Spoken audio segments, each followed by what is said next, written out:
بسم الله والصلاة والسلام على رسول الله وعلى آله وصحبه ومن اهتدى بهداه، ما بعد.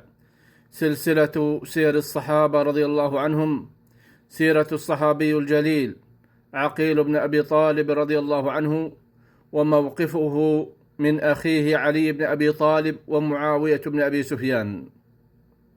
قال حميد بن هلال: أتى عقيل عليا فقال: يا أمير المؤمنين، إني محتاج وإني فقير فأعطني. قال: اصبر حتى يخرج عطائي مع المسلمين فأعطيك معهم. فألح عليه فقال لرجل: خذ بيده فانطلق به إلى حوانيت أهل السوق، فقل: دق هذه الأقفال وخذ ما في هذه الحوانيت. قال: يريد علي أن يتخذني سارقا. فرجع إليه فقال: يا أمير المؤمنين، أردت أن تتخذني سارقا؟ قال: أنت والله أردت أن تتخذني سارقا، أن آخذ أموال الناس فأعطيكها دونهم. قال: لآتين معاوية. قال: أنت وذاك. فأتى معاوية فسأله فأعطاه 100,000، ثم قال: اصعد المنبر فاذكر ما أولاك علي من نفسه وما أوليتك من نفسه. قال: فصعد فحمد الله وأثنى عليه، ثم قال: أيها الناس، إني أخبركم أني أردت عليا على دينه فاختار دينه، وإني أردت معاوية على دينه فاختارني على دينه. فقال معاوية: هذا الذي تزعم قريش أنه أحمق وأنها أعقل منه. وقيل إن عقيلا لما أتى معاوية قال له: كيف أنت يا أبا يزيد؟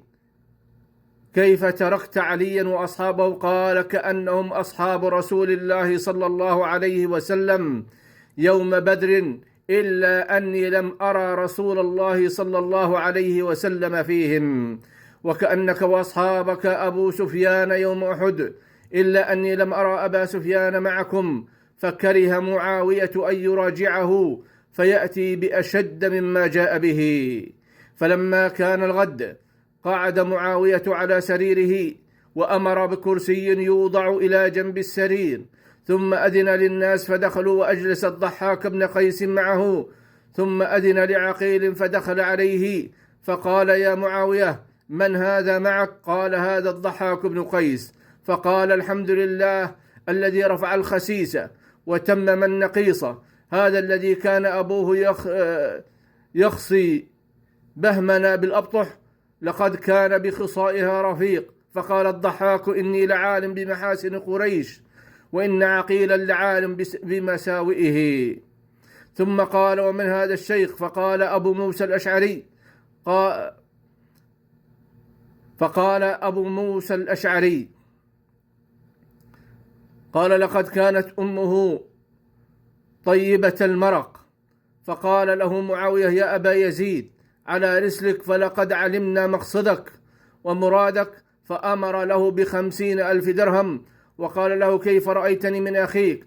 قال: أخي خير لنفسه منك، وأنت خير لي من نفسك. فأخذها ورجع إلى أخيه فقال: اخترت الدنيا على الآخرة.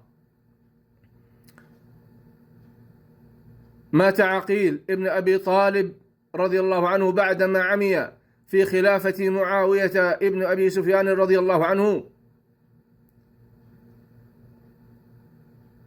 في سنة 49 من الهجرة، ودفن في المدينة في بقيع الغرقد، وقبره هناك.